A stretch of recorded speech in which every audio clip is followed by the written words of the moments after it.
Welcome back to the American Experiment Podcast. Kathryn, what do we have on the docket today? Well, first today we're talking about the Department of Justice suing the state of Minnesota over our sanctuary state policies.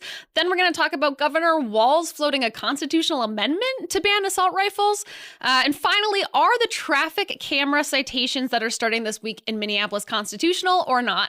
Then on the back half, we're talking to Rick Kupchella of the documentary A Precarious State. Let's dive in.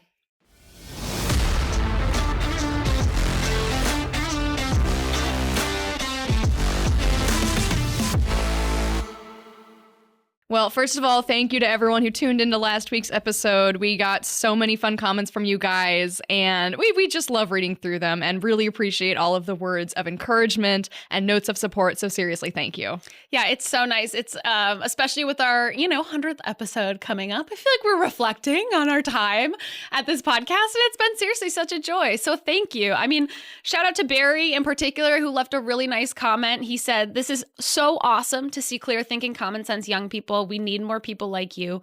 I'm 68 years old and I had lost hope that the values I was raised on are being lost. So great to have you supporting the conservative movement. Maybe we haven't lost Minnesota. I pray for your great success." Thank you so much, Barry, and to everyone else who left a comment. Very humbling. There was kind of some big sports news over the weekend. I don't know how much of a sports update we're going to do. It's kind of a lot to cover. I know that America lost the Ryder Cup because, Bill Walsh was very upset about that. He was very upset, but it was pretty cool, I thought. I mean, I don't look at the scores, and I don't even understand the scoring in golf because it's like... I know it now, I'll tell you that. I got quite a lesson on it. 14.5 versus 14, you keep the cup. Do you know what I'm talking about? Yeah, Very actually. confusing. Yeah. So I don't know why they don't just count up, 1, 2, I don't know. But whatever. So it was cool, though, because Trump was there at the Ryder Cup. That was cool. Yeah. And he came out to, chants of USA, and every golfer is greeting him on the course. I don't think he really helped as far as turning their luck around. Yeah, but he tried. He was so funny. He shows up in his helicopter and he's about to take off again. He's like, "I heard they were doing badly. I said, we got to get down there. We got to go help them. Got to go help the boys out." Yeah. It was awesome. And then because it was held in New York, and so Kathy Hochul got booed out of her mind. That was pretty funny too. Amazing. Yeah, the crowd reactions or the fans. There's a lot of drama about the fans being mean or whatever to that European guy, Rory. Oh, yeah. I'm not. That's too much lore for me. Yeah, it's pretty deep. But the Vikings were in Ireland too. I don't know. Did you tune into that? I didn't. I was at 8:30, so I managed to catch 30 minutes of it, and they didn't do great. That's all I really have on that. But I'm kind of sick of the international thing, with the football situation. Yeah. Because now they've announced that Bad Bunny is their halftime performer for the Super Bowl. Yeah. And I think this is probably because Bad Bunny is the number one artist in the world globally. He's really popular in a lot of other countries. But NFL, it's the American Football League. We're in America. We should be platforming people who are super popular in America. This guy, most of his songs are in Spanish. Yeah. So I don't know. And he hates our country. He canceled the whole United States section of his tour because he was afraid of ICE. Yeah. But he's Puerto Rican, so I don't know. It's very confusing. But I feel like they need to stop with the international thing. This is an American thing. Football's ours. You guys are not cool enough for it. Sorry, Irish. Sorry, British. Get your own thing. Get Bad Bunny out of here. Yeah. Well, that's our sports update. Hope you enjoyed. A lot of big news happening this week. Honestly, one of the biggest stories that we're not even going to get into is we're looking at a possible federal government shutdown. Or a state-based think tank. I'm not even getting into that. At the local state level, the White House has named nearly 30 elected officials, all Democrats, as alleged ICE agitators. And then 2 days after that list came out, and of course Walz is on there, Ilhan Omar appears as well for their inflammatory ICE rhetoric. Then just yesterday, late in the day, the Department of Justice sued Minnesota and the Twin Cities specifically for our sanctuary policies. Yeah, and a lot of this, I think, comes on the heels of Gavin Newsom trying to keep ICE members in California ICE officers from wearing masks because they had been getting doxxed, they had been beat up, people were, finding where they lived, things like that. And so they had begun wearing masks because the what was going on in California was so tense. And that they felt they needed to do that for their own safety. So I think a lot of this, the Trump administration is responding to that in part of all of these ramped up attacks on ICE. Yeah, remember there was that app that kid developed that point, like you could report where ICE agents were, and there was identifying information like what car they're driving, what they're wearing. Of course, that's going to pose a safety risk for those officials. And obviously, like I don't know, I don't want to necessarily live in a world with our police officers masked all the time. No. But in this case, where they're getting doxxed and killed, I mean, that's really what sparked this. Was just recently a suspect opened fire on an ICE facility in Texas. No ICE personnel were hurt, but one detainee was killed and 2 others were critically wounded. And I think that's what sort of prompted this acknowledgement from the White House of elected officials around the country using this really inflammatory rhetoric to talk about ICE and the work that they're doing. I mean, you have Governor Tim Walz earlier this year at his, commencement ceremony speech at the U of M. With obviously, the goofy hat, as you may recall. Can we get a picture of him with the hat on, Isaac? Just to, throw that in there. We need the reminder of the hat. Yeah. I think we covered this at the time, too, because he went on this long rant about how ICE, he compared them to the modern day Gestapo. That was his quote. And then, Rep. Ilhan Omar also said, this was in a social media post now deleted, she called ICE agents vile and beyond cruel. And what's even worse is she used those words in the context of her pushing a false narrative about ICE agents, using a man's 5-year-old daughter as bait to arrest him, which was completely not true. It turned out the guy had abandoned his child. And she fell for some, Democrat bait on Occupy Democrats on a Facebook page or whatever. That was completely, it came out of nowhere, untrue, unverified.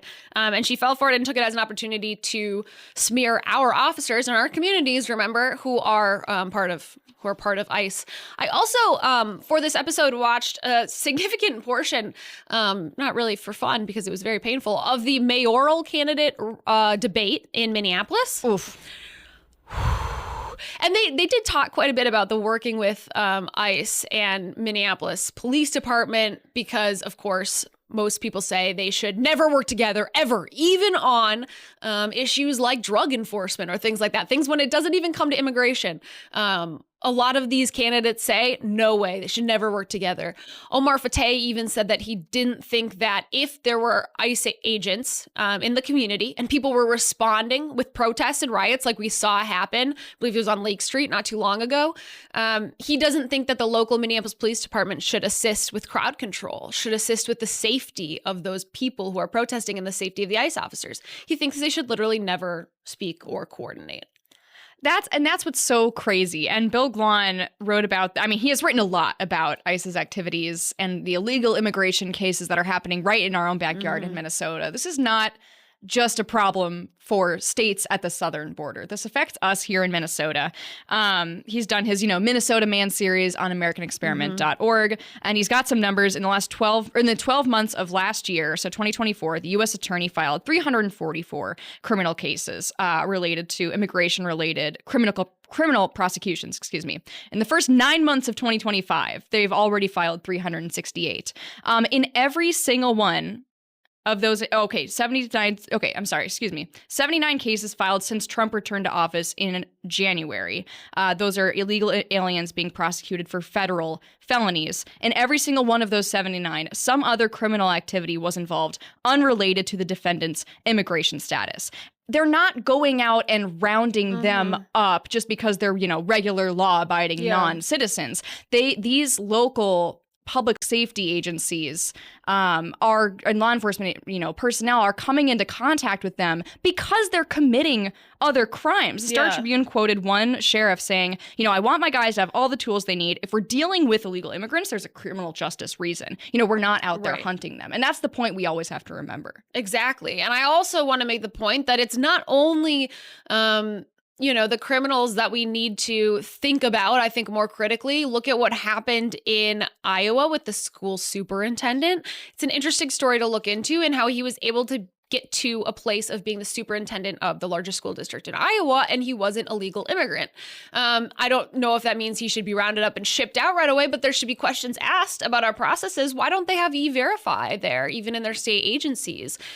We've seen that in our state agencies too. So just the idea of people who are not following our laws already because they're illegal immigrants, that's illegal in and of itself. And when we put them in positions of power, I think that's something we need to start questioning. Yeah, definitely. And it's important to remember, too, the reason Minnesota is getting sued and the Twin Cities are getting sued is because most of our counties in Minnesota are not actively cooperating with ICE.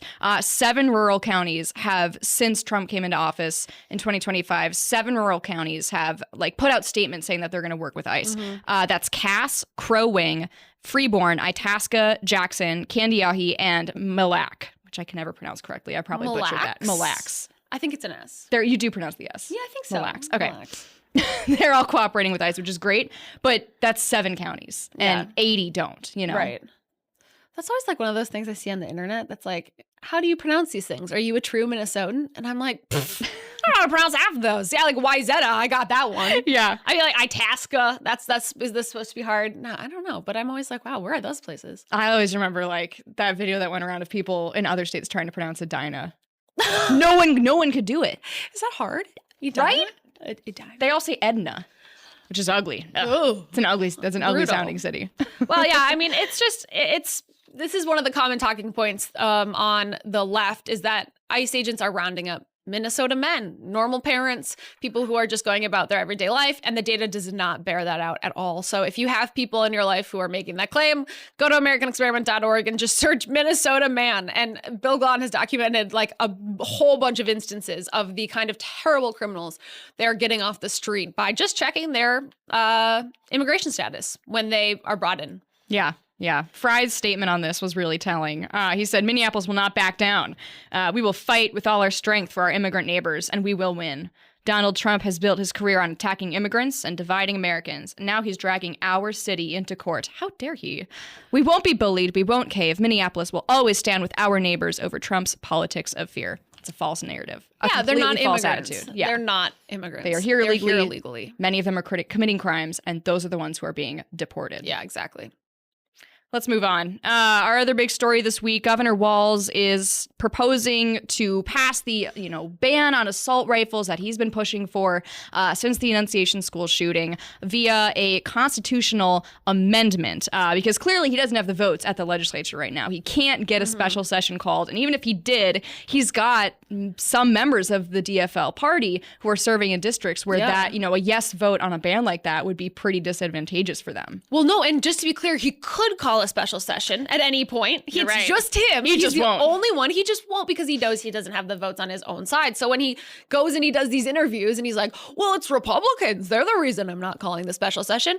There's no reason other than Tim Walz to not call a special session. It's all on him. So, and at this point, I mean, he keeps talking like it's going to come, but I don't know. It feels like the wind is out beneath his wing. That's not the right metaphor, but it feels like he's lost the wind. Momentum? The momentum. He's had the wind taken out of his wings. The wind. Yeah. Oh, gosh. Okay. I'm sorry. That was close. we were circling it. Yeah. I mean, I think at one point everyone was really on board and now not at all. I mean, the Republicans put out, I think 2 days after he had said he was going to call a special session, their plan. Okay, yeah, if you call a special session, here's what we want to do. Yeah. So far, he hasn't done it. Yeah, and that's the thing is when you look at, our Thinking Minnesota poll, this is kind of breaking polling. This will be fully released in the next issue of Thinking Minnesota, the fall issue. But we polled this question days after the shooting happened. And we were asking, the question was what should be done to, respond to increased gun violence like this. Minnesotans want more mental health services. They want leaders to tone down violent political rhetoric. Ties in pretty well with our story about Walz and Omar talking about ICE, by the way. And they want stronger security measures at schools and churches. Additional gun control measures wasn't even in the top 3 of items that Minnesotans want. So pushing this narrative that, all Minnesotans want to see assault rifles banned. And it's just some of the legislature that's, stopping us from doing it. That's completely false. If this actually came up as a constitutional amendment for, the general public to vote on, I don't know that it would pass. And even if it did pass, it still has to be approved by the legislature and you're back at square one. So I think this is just more of Walz blustering. I don't see this as a really viable strategy. Yeah, exactly. I saw in an article, I think it was in the Star Tribune, talking about this. They talked to Mayor Carter in St. Paul, and he said something like, he listed a couple of gun reform pieces and said, I don't know a single person anywhere in my circles, in my community, anywhere that wouldn't agree to these. Some of them were, I don't know, like safe storage. I think like there's a lot of safe storage things Republicans would totally get on board with. Others, it's like an assault rifles ban? No, of course not. You don't know anyone who is like, wait, don't you? St. Paul? I know people in St. Paul who are gun owners, for their own safety because they live in St. Paul. Like, what in the world? What a weird thing to say. So I think that the leadership, they try and say like, this is the most popular thing ever, banning assault rifles, but it's like they live in their own world. It's because they have their own security. They don't think about people who actually need guns in their cities for their security. And the fact that they want to be able to use those guns to defend their household. It's crazy to me that they're so like just that distance from the people in their own constituencies. Yeah. And it gets back to that mentality that people in the, or, especially elected officials in the DFL have of like the rocks and cows idea, right? The only people who would possibly want to, keep their guns and who wouldn't support a ban on assault rifles in Minnesota are just, like the 12 people who live in greater Minnesota, like which is so incorrect. Yeah, what? Like, it's just so strange. It's definitely like the elitist kind of liberal mentality of the cities, which I hate now and will hate forever. Speaking of the cities, Minneapolis is, look at that transition. Minneapolis's new traffic camera-based citations are going to start this week, Wednesday. And there has been a lot of talk floating around. As you might remember, Minneapolis tried to do this several years ago, and it was ruled unconstitutional by the state Supreme Court, but not necessarily for the reason you think. So right now they're putting up cameras at 5 Minneapolis intersections that are known for a lot of speeding-related fatalities, I think, traffic fatalities. If this pilot program is a success, the camera count could jump up to 42. That is a lot of intersections. Another reason that I won't be going to Minneapolis. Yeah, no kidding. For the first 30 days, violators are going to get a warning, but citations will come after. Fines start at $40 and go up for higher speeds. So it's basically anyone driving more than 10 miles per hour over the speed limit is going to get this citation. Well, so what's different, though, than the last time when they tried to do this and it was ruled unconstitutional? Yeah, so they tried this in 2004. That was mostly focused on stoplight infractions. The process was similar, though. This is Dave Zimmer summarizing this at AmericanExperiment.org. He has a really good in-depth piece on this. I'm just pulling out some of the highlights. So those traffic cameras back in 2004 were capturing potential violations and sending citations to the registered owners of the vehicles. And part of the problem came because they couldn't prove whether the owner, the person that the car was registered to was actually driving. And so the burden of proof fell on the driver to say, like, no, that wasn't me driving. And that was ruled unconstitutional in State versus Kuhlman, that court case. Let's see, there was another reason to, it also violated state traffic laws. So you had a conflict between the city traffic laws and the state. They got around that because in 2024, the DFL majority legislature created a new state statute entitled Traffic Safety Camera System Pilot Program, and it allows Minneapolis, Mendota Heights, and also like any work zone that the State Department of Transportation is occupying to use these cameras. I hope I'm reading that right. That's the way the statute reads to me. City of Minneapolis, City of Mendota Heights, they're allowed to do this until 2029. They can use this pilot program. And then also the State Department of Transportation and work zones.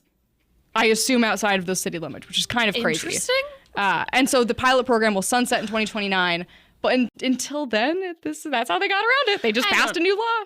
Yeah, that's the classic. They'll just pass unconstitutional. We'll just pass a new law. Basically, yeah. This is tough for me coming off the heels of our last interview because I still haven't changed my tabs. And I feel like this is where I'm going to start running into problems when they're like snapping pictures and immediately sending them off to you. I mean, it is interesting. Obviously, other states have things like this. It's like definitely a weird surveillance state sort of feeling. And I'm a total advocate for, going after criminals, even the smallest variety, people who are speeding, driving recklessly. We totally should do that. But we need police on the roads. We need officers on the roads. Like so much of this is happening because yes, the traffic violations are out of control in Minneapolis, but it's because they have, 2/3 of the department that they really need to be able to enforce the laws in Minneapolis. So I'm not opposed to, enforcing laws, but let's get some more officers on the road and do it that way than just having this crazy surveillance state thing where at all times you're being watched and tracked. Yeah, it very much feels like this is they're choosing the traffic camera based citation route rather than just shoring up the police departments and throwing, their full elected officials, public support behind the officers. We're all with you. We want to take criminals off the street. And then at the same time, you've got, Mary Moriarty, Hennepin County attorney, saying that we're not going to prosecute certain crimes that arise from traffic stops. Right. It's complete mixed messages. And that I also lean towards that way. This feels very Big Brother. I don't know. Yeah. But also if you're breaking the law. Can I just say that someone else was driving? What was the result of that? Can I just feel like that was actually my sister?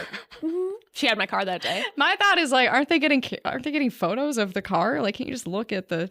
It's supposed to be blurry. I don't know. It is so creepy to talk about. Honestly, it is weird talking about it. Is there gonna be a photo of me speeding? I don't know. Well, should we kick things over to us talking with Rick Kupchella? I think so. We had such a good conversation with Rick. I would really encourage everyone to go check out the documentary. I mean, I think it's going to be really interesting. And I know some of our people sat down for an interview with him earlier, I think this year, and think it looks like a great project. So yeah, let's do it. American Experiment is supported by thousands of individuals like you. To join the movement, go to www.americanexperiment.org and click the yellow donate button. From all of us here, thank you. We are joined in studio now by Rick Kupchella, the force behind the upcoming documentary, A Precarious State. Rick, thank you so much for joining us today. I'm glad to be here. It's good to see you. Now, in just 2 quick sentences, what's your background? Obviously, you've been in Minnesota media for a long time. Tell us about it. Sure. I started as in high school working for a public radio. Okay. I did that for 2 years. And then I went and became the anchor of Morning Edition for 5-state region in Kentucky, Tennessee area. And I got into television my junior year of college.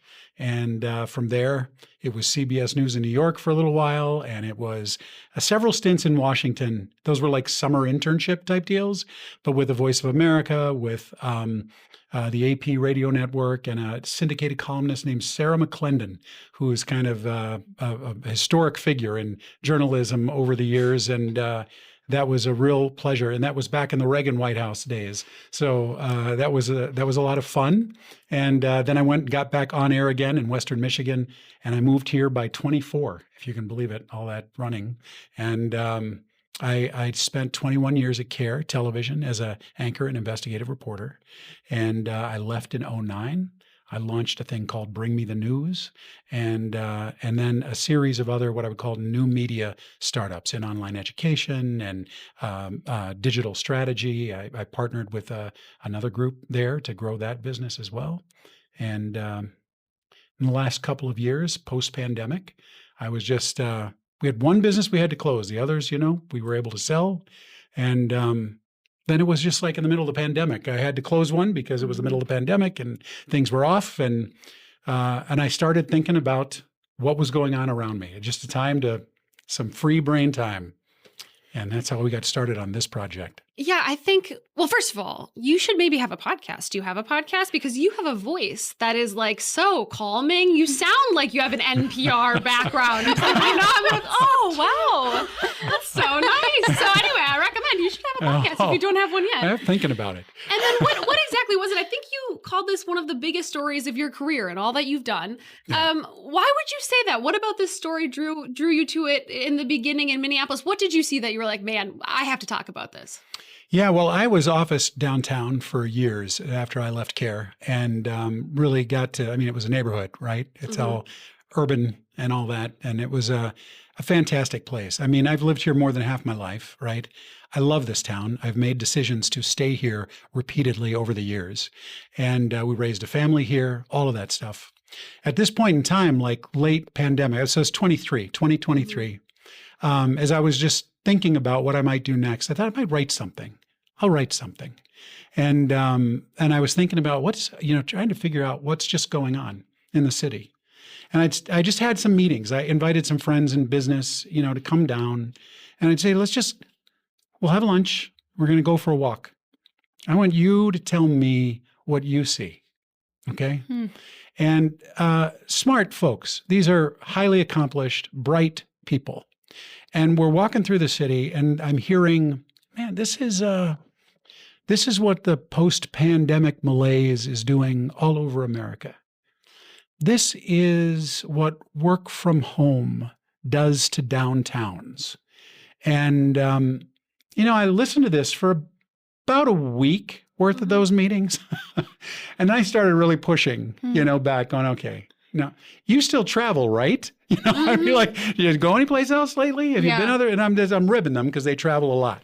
And I'm trying to get them to recognize, and to be willing to call out the fact that what this feels like and has felt like for quite a while, it felt like definitely in 2023. And I would say it still feels like this to me today. It is not right. It is not normal. It is not normal. Not normal relative to our history as a city, vibrant and successful metropolitan area. Nor is it commensurate with where we are, relatively speaking, with other cities in America. We are, in fact, in the lowest level of measure as it relates to most distressed downtowns. We are, and on that most distressed list, we're number one. Okay. Oh, great. When you look at payroll employment, right, we are in the bottom tier. We were always commensurate with our size. Where are you? So Bureau of Labor Statistics, if I can just dive right into a stat. Please do. We're a think tank. Bureau of Labor Statistics has been monitoring major markets since the pandemic. And their approach basically is kind of a pre versus post pandemic health checkup. Okay. Where are you today? Here they're looking at the 12-county metro area that does not include the Wisconsin counties. Okay. Where are you today relative to where you were in February 2020 with payroll employment? So this is people who get paychecks from corporations to, make their lives. And we were always commensurate with our size. We were right where we were supposed to be, 12, 13, 14, right in that zone relative to the rest of the nation. Since the events of 2020, which we had a lot, right? Yeah. We had extra events. We had we had more. Extra events. Yeah. What I look at specific, no surprise, but just to be clear for the audience, I mean, I'm looking, obviously, the pandemic, everything that happened around George Floyd, including the rioting, right, on the backside of this, which was spawned riots around the world, right? We've never bounced back from a payroll employment perspective. From that metric, we fell dramatically. Okay, to a point where much of this year, the only market in America performing worse relative to where they were at the time of the pandemic start, only market performing worse was San Francisco. Oof. Okay, that's it. Not a great city to be lined up with. It's a truth, right? It's a truth, and it's measurable, right? Payroll employment is a knowable, quantifiable thing. And so anyway, those are among the kinds of things that we've been looking at and then drilling into. Why is this the case? And this march toward, what are the root causes and influences of where we are today and what has to be true to turn it around is kind of where we're going ultimately. Yeah, you're also knocking out some of those common excuses we hear from people a lot, I think, which are, well, COVID happened, so of course we're having issues. A lot of this stems from COVID. Well, you just debunked that, really. And then the other one I think you hear a lot is well, this is just life in the city, who's that comedian? Was it Seth? What's that guy who posted the picture of his window being bashed in his car? Do you know what I'm talking about? In San Francisco. And he was like, this is just life in the city. This is just what you get for living in a big city. The bar is so low. And it's man, I don't know. I want to push back on that. But that is exactly what you're doing. And I think that's great because those are the two main excuses I think we hear a lot for some of what's happened in Minneapolis. Minneapolis? The other thing I think we hear a lot from conservatives, and we've talked about this before on the show, is, well, that's just Minneapolis's problems. Like, I don't live in Minneapolis, so I don't have to care if they fail or succeed. I don't think that's true. I don't get the sense that you think that's true either. No. I mean, Minneapolis, its failure or its success does affect the rest of the state. Can you 100%. comment on that? This is the engine. Right? Yeah. It really is the engine. Minneapolis, St. Paul, Minneapolis, a broader share of that function just over time history. That's real. I mean, and I've in my early pursuit of the work, it kind of was first all just kind of investigation of, okay, what are the metrics? What are the details? What are the hard things we can measure to make the case? If there is a case, what is the case? I was truly, literally trying to figure out what is the case. And then I just started looking at what are the things that we could measure to talk at the highest level was economic health and vitality. Really, that's I was trying to find all the metrics I could find around that. We also ended up getting into education, a space that you guys are quite familiar with. I mean, this town, I think, in this state has little idea. We have a lot of pride, we do. We're very proud of ourselves in this state. There have been some great reasons for that. I thought Garrison Keillor kind of had it right. All the kids are above average, right? That's kind of I've quoted that before. Yeah. That's kind of our aura. That's our thing. It's very Minnesota. But our kids are actually below average. Our kids in reading are being beaten by the students in Mississippi today. And this is just on a standardized test that all these grades take at certain time for certain populations as they age, and most public school students in our state are failing reading in addition to science and math. Yeah. Which is stunning. I thought that can't be true when I saw it even, initially. And then I dug, way into the details on the metrics, and it's very true, and it's disconcerting to say the least. So what we have to do here, I think, just as a community, as a society for the people of Minnesota, is first, let's just get aligned around what the metrics are. What are the measurable things that we can talk about? Now, does this mean, when I go out and start pushing some of this in social, right? Of course, immediately I get back things like, okay, but you're going to talk about positive things too, right? And I'm like, okay, really? We're talking about major, seriously threatening issues that we are not facing. Right. And it's like I tried to talk to one guy the other day about, I was like, look, you just showed up at the hospital because you broke your leg in 4 places. Are you really going to turn to the doctor and see, but look, my pinky does this. Yeah. What do you want to focus on right now? Yeah. And we just need to I think first and foremost, it's really try to get informed on what's actually happening. Yeah. What's actually happening. And if we could even just start there, let's agree around a certain set of facts. I think there's hope in that. And that's where the hope is in a story like this. It's that if we understand what's happening and we can think about what to do, that is success. And this population has that capacity, but will they take it or not? I don't know. Yeah. Well, okay, put the hope to the side for a second. I'd love to dive into the specific issues that you really talk about in this documentary, because I think we've touched on them, but I want to know a little bit more about what you really drill in on, because you actually mentioned in the trailer a number of things that I find really interesting. You even mentioned education here. But what is your focus? Because I know a lot of it is around just the fiscal crisis. You have, it must be a landlord in your trailer who's talking about the vacancy rates. There's all these businesses leaving downtown Minneapolis. So just at a high level, what are the main issues that you dig into in the documentary? I'm looking at economics, number one, and economics as it relates to the cities in particular, the economics that are related to those who decide to pick up and leave, and the share of those who pick up and leave, and the relative wealth with this population. Okay, and these are business owners, and they're taking their businesses just across the border. Yes, we are net negative with Florida and Arizona and Texas, and we have been for a long time. And there are many reasons for that have nothing to do with economics, right? Just get to a certain age, you don't want to shovel snow anymore, you know, right. Yeah, I'm saying like, okay, yes, we are going to talk about that again, just about this much.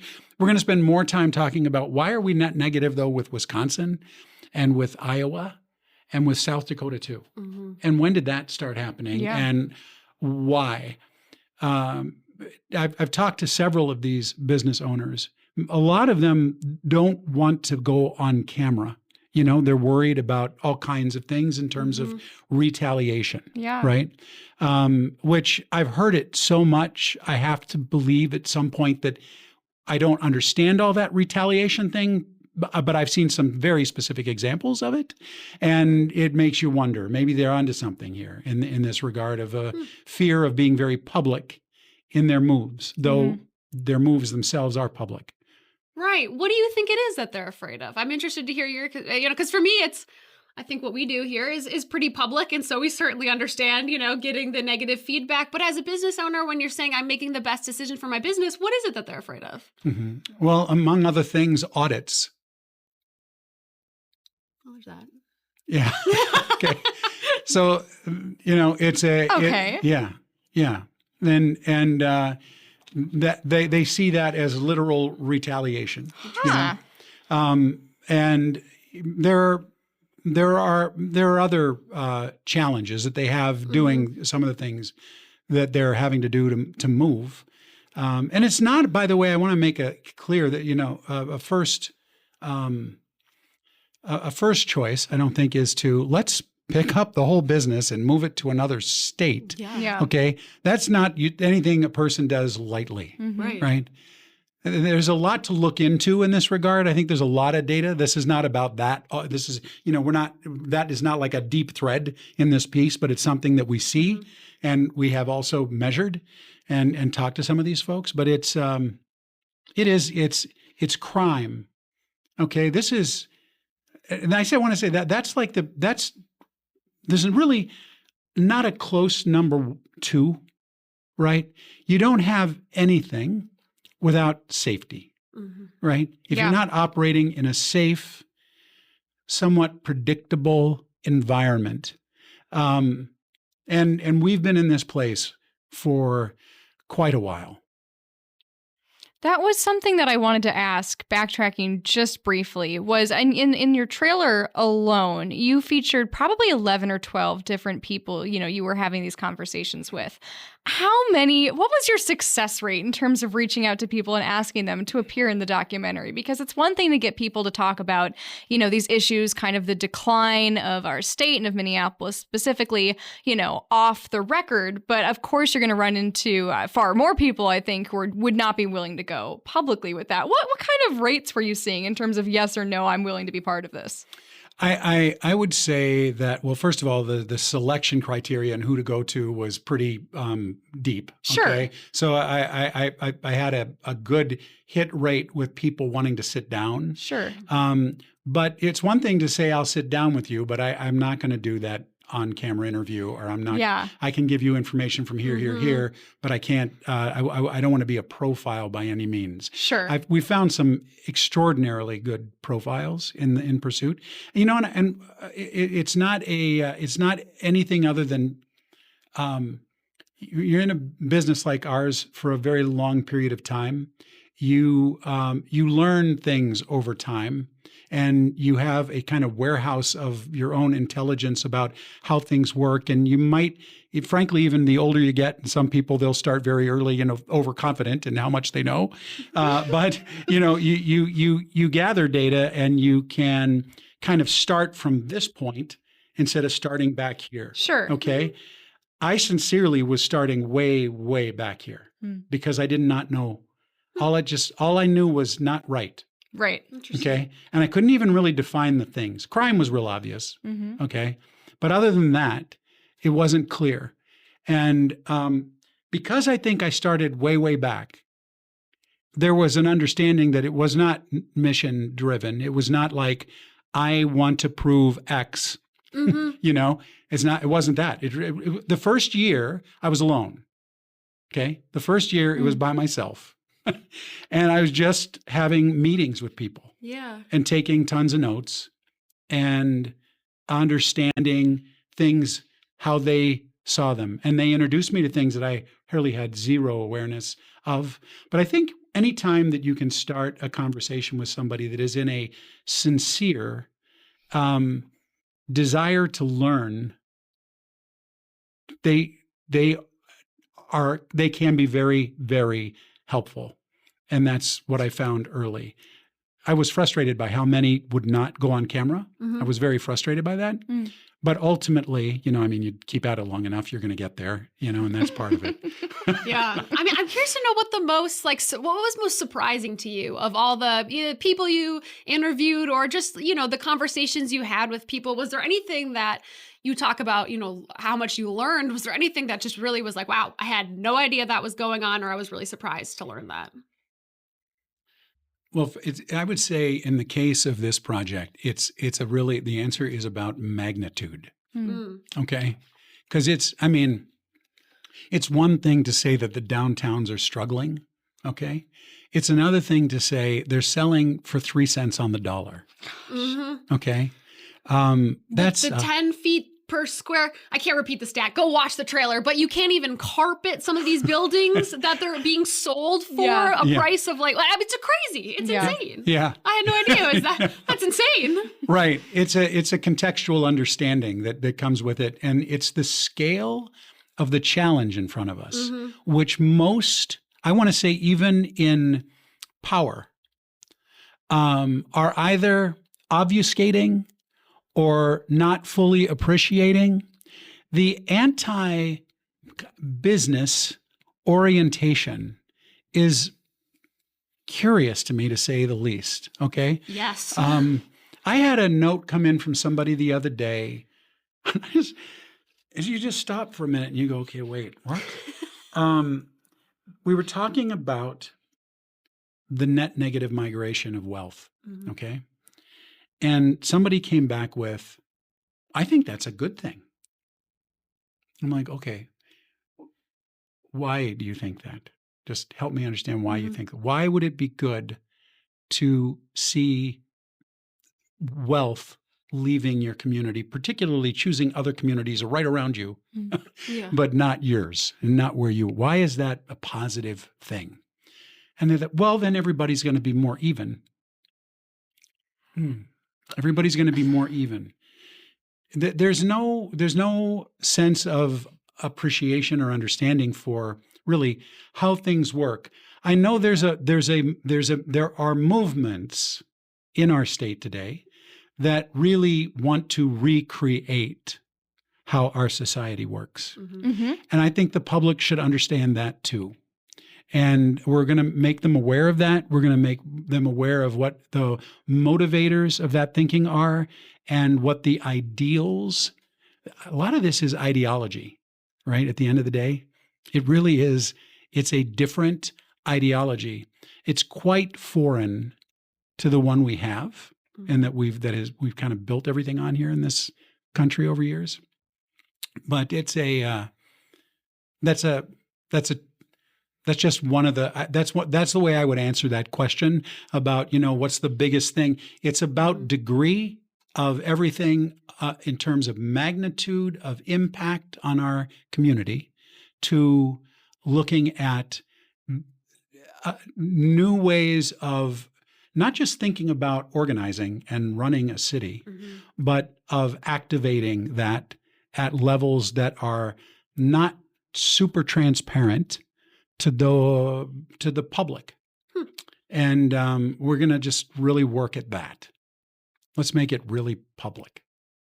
Looking forward into the future past this documentary, how, in your opinion, do we get past Minnesotans' kind of general, like we were saying before, apathy and complacency? How do we really wake up the general public to, A, our state is failing on all these different metrics, and then B, here's what we can do to turn it around? Yeah. It's a tough question. It's a very tough question. It's a strong question. And, I think one of the things that has to happen, this is a personal opinion, right? But one of the things that has to happen is to kind of scale down the shrill, right, from either side, scale down shrill, and let's try to get to a place where we can just, I really think the greatest tool we have is math in making cases. Okay, if this and this equals this, okay, and this is really not going to be good for anybody, right? How do we either then, if that's really the way we want to go, how do we try to make that answer work, right? Or how else might we get to whatever is the thing we're really trying to get to or run away from? Let's have conversations about that, and let's do the math together, and let's figure out, how that works. And ultimately, at the end of the day, this is a democracy. It is a voting public that gets involved in these kinds of issues over time. And that's the hope, is that the voting public understands what's happening. And I say, like right now, I honestly, after 2 years, I don't know where this community really wants to be. I don't know the answer to that question. Okay, I don't know. I really believe the vast majority of them do not know what's happening.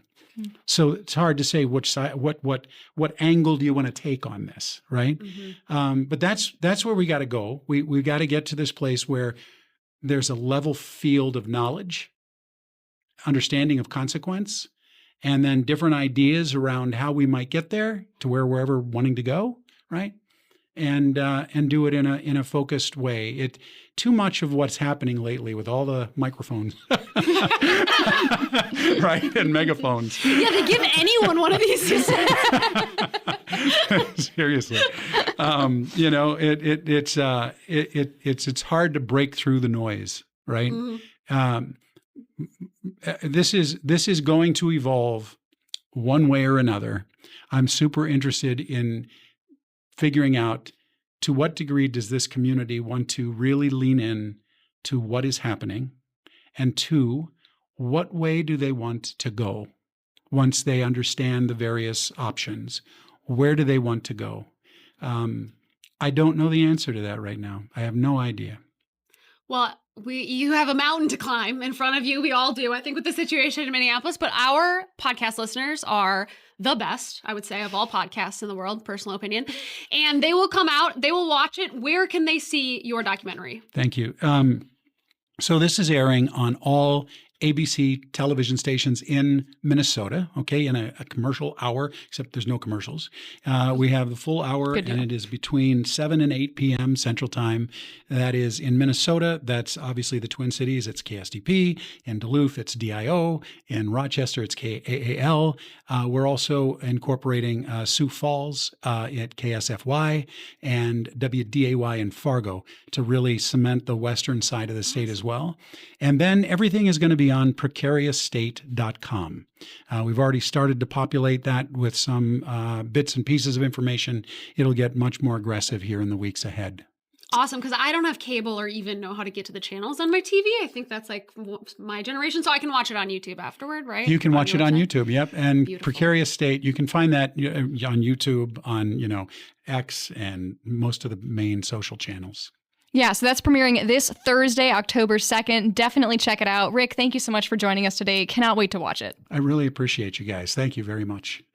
Thank you all for sticking with us all the way to the end of this week's episode of the American Experiment podcast. Our fall briefing is coming up on October 10th, so go to americanexperiment.org/events to sign up there. It's in Eagan at the Omni Viking Lakes Hotel, which is fun and gorgeous. It is so pretty. We'll both be there. Come up and say hi if you're able to attend. It's going to be such a fun night. Michael Schellenberger is going to be amazing. I get more and more excited every week to come hear him speak. He was on the Megyn Kelly show yesterday, doing a great job. So if you're not familiar with him, go back and listen to that episode from yesterday, Monday of this week. It was awesome. It's going to be so fun. Again, 100th episode's coming up. One of you guys asked for a blooper reel. I don't know if that was enough for us to release those files. Release the blooper reels. So we'll see, but we'll celebrate in some way, I suppose. Yeah. That's kind of lame. We need more ideas. Yeah. Give us some more ideas. Thanks, guys. Remember, as always, to like, share, comment, subscribe, turn on notifications, hit download, do all those things. We'll see you next week.